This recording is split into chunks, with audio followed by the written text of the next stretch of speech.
Hey, welcome to the Dollar Compass Academy. Today I'm going to share with you how to free your mind and thrive.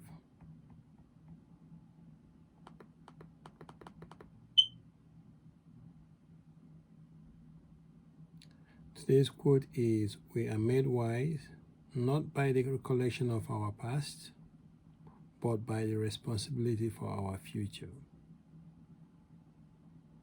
George Bernard Shaw. I like this quote because it reminds me of another one that says that you can't drive a car by looking in the rearview mirror, right? If you did that, you wouldn't get anywhere. You would have so many accidents and problems. Okay, let's dive into it. Don't let your past mistakes and failures trap your mind, okay? Don't let the expectations of others and your emotions trap your mind. Don't trap yourself with faulty thinking and incorrect perceptions.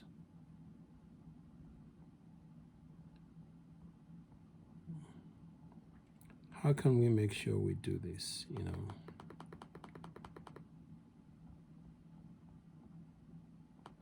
So here we're talking about how to free your mind and thrive.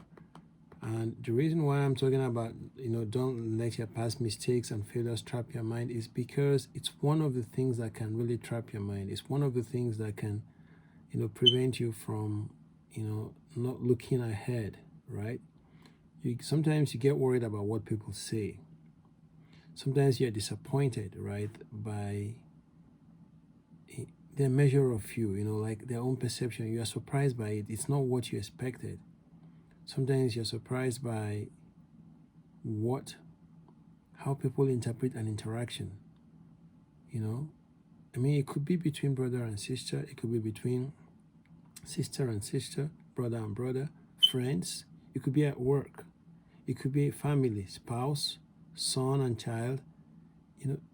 The main thing is human interactions. There could be a number of minefields, but sometimes one word is said, something that is said a long time ago, 12 years ago, 10 years ago, 3 years ago, 6 months ago, and it's still holding you back. It's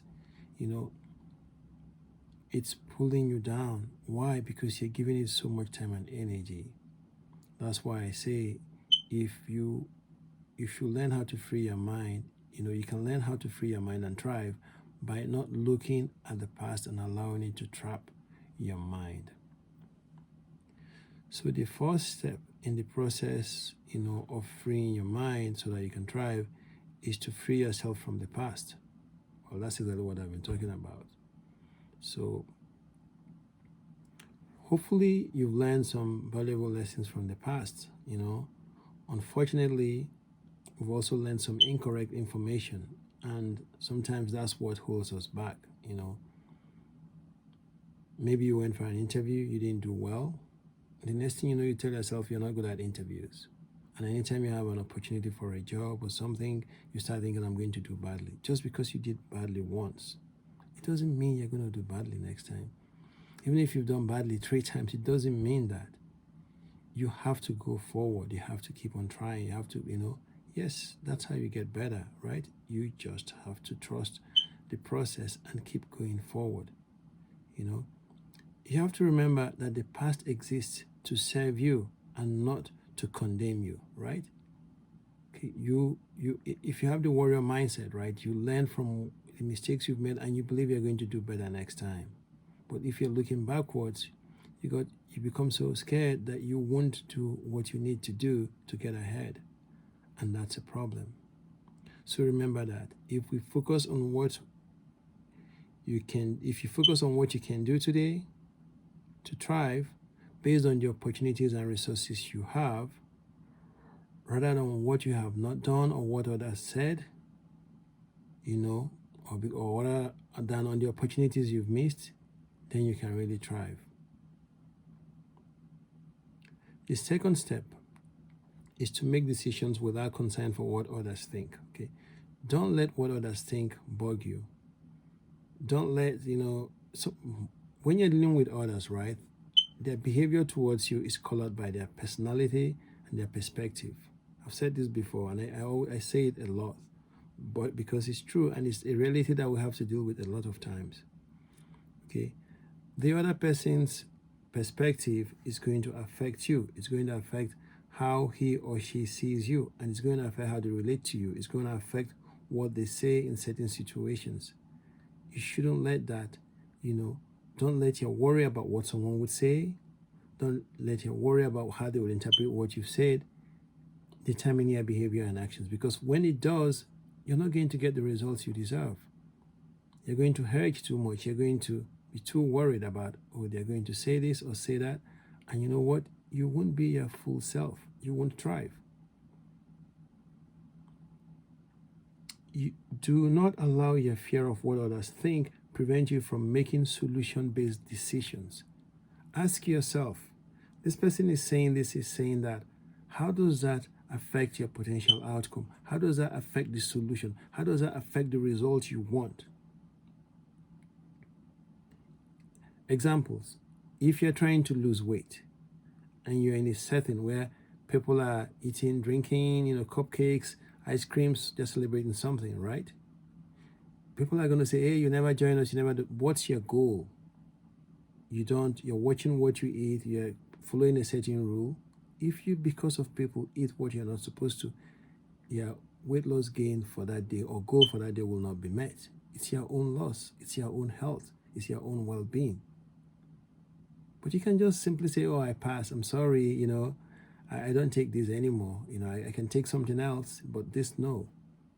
But if you allow what they're going to say to determine your behavior and your action, then you're not making solution-based decisions. You're not making outcome-based decisions. And what's going to happen is you won't get the result you want from it. This is just a simple example.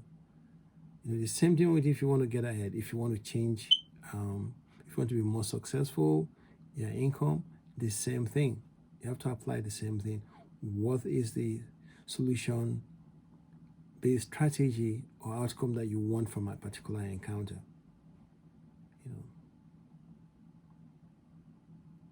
So remember that. And what's the third way? The third step is to forget about the possibility of being perfect.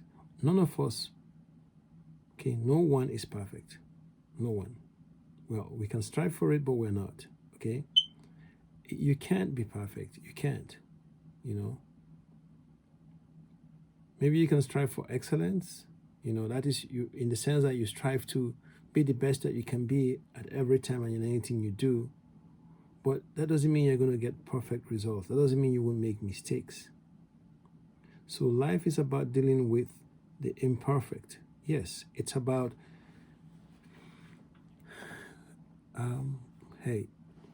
like in the family, right? Everyone is not going to see things the same way. You might say one thing and someone is going to take offense. They don't like the way you said it or the things you said, right? That's one thing that could happen. Okay? But you think it's not a big deal. It's a big deal to someone else. That's that imperfection, that balance that you have to strike. You say something, another person understands it differently. That shouldn't stop you,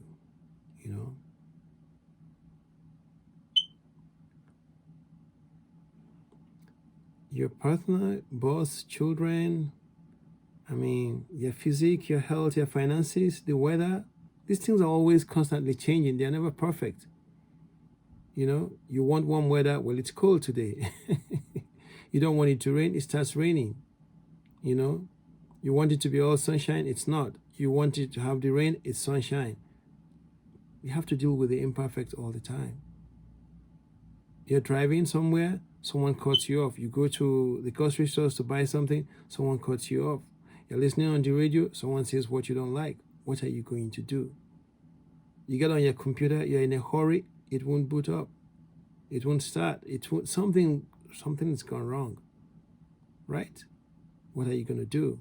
You have to be patient sometimes to deal with these situations.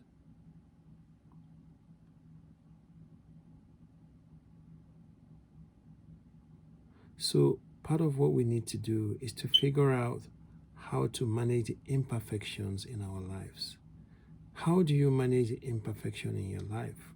How do you manage the past that you're not happy about? How do you transform the present to give you the future that you want?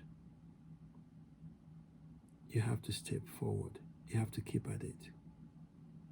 You have plans set for today, right? Have you done all of it? Did you do everything you planned to do today? Do you know why you weren't able to do it? Did you get distracted? Were you watching TV when you shouldn't? Were you yelling? Did you plan to eat 2 slices of bread and you ended up eating 10? Or were you planning to eat celery and you didn't do it?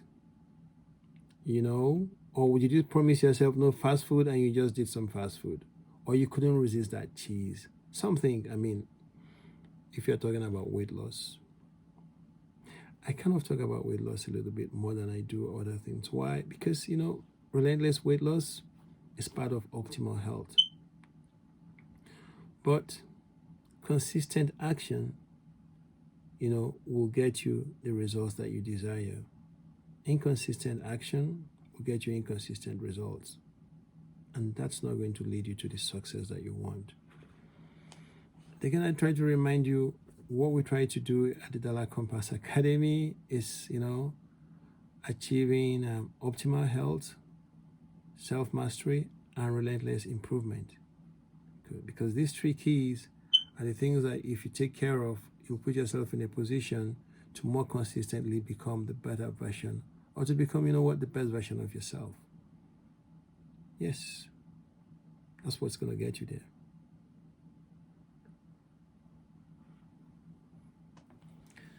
Well, hey, please subscribe to my channel so you will know if you're getting this from YouTube.